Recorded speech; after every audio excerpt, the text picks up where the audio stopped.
What would you say is just maybe one lesson learned to a director doing their first time feature? Oh man, lesson learned.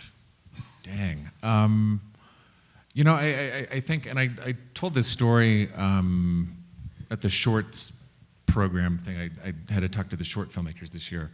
It's funny. I remember, when you're doing short films, I kind of feel like that's when your true voice as a filmmaker comes out. There's no financial pressure. There's not a lot at stake. You know what I mean? And once you make the leap into doing a feature, it costs a lot of more money. You need more people to pull it off on your crew.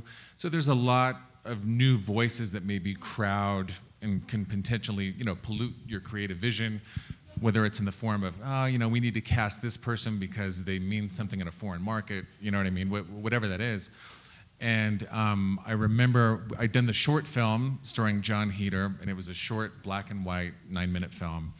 And we had the script, and we were sending that out. We were trying to get a casting director to cast the other roles in the movie. And I didn't know anybody in Los Angeles, and one of our producers had just finished going to school at USC and was like, oh man, we've got this great casting director that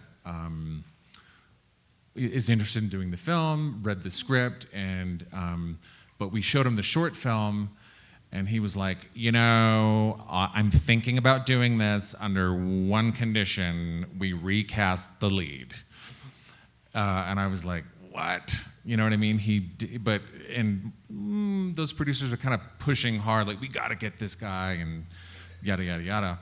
And that was like, you know what? I can't. This is the character. Like, he embodies the character. This is how I have to make my first film. And I think you just have to, when you're doing your first film, you can't compromise. That's your one chance to really kind of show the world the first time out, and because those compromises are going to come based on resources and other things. But I think creatively, you've just got to stay true to the same vision and person that you were when you were doing short films. Yeah, I think I'd say the same thing. Is you've got to go on your gut instincts, because you can never make your first movie twice.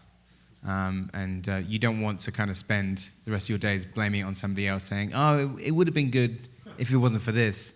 Because ultimately, you've got to take everything on the chin, whatever anything sort of that, one of the things you have, that's a good thing to learn, is that whatever the problems are with the film, you have to take responsibility for that. And you will in reviews, and you will and you have to. And so with that in mind, then just don't forget sort of your passion and your gut instincts and what you want to do, because at the end of the day, you cannot blame it on anybody else.